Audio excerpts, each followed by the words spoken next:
বড়শিতে ধরা পড়ল ১৬ কেজির বোয়াল, বিক্রি ৫০,০০০-এ।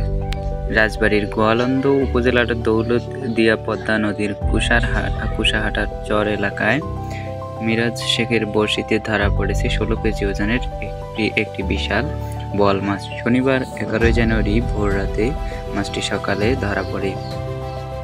সন্ধ্যা ৭টার দিকে দৌলতদিয়া খোসামত মোল্লার মৎস্য আড়তে মাছটি উন্মুক্ত নিলামে ফেরিঘাটে স্থানীয় মৎস্য ব্যবসায়ী মোহাম্মদ চান্দু মোল্লা ৩,১০০ টাকা কেজি দরে ৪৯,৬০০ টাকায় কিনে নেন। মৎস্য ব্যবসায়ী মোহাম্মদ চান্দু মোল্লা বলেন, পদ্মার বোয়াল মাছে অনেক চাহিদা। সকালে ঘাট এলাকায় গিয়ে তা জানতে পারি ১৬ কেজি ওজনের একটি বোয়াল মাছ বড়শিতে ধরা পড়েছে।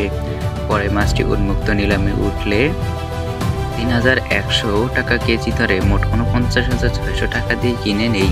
পরে মাছটি আমার আড়তে এনে ঢাকার এক ব্যবসায়ীর কাছে ৩,১৫০ টাকা কেজি ধরে মোট ৫০,৪০০ টাকা বিক্রি করেছি।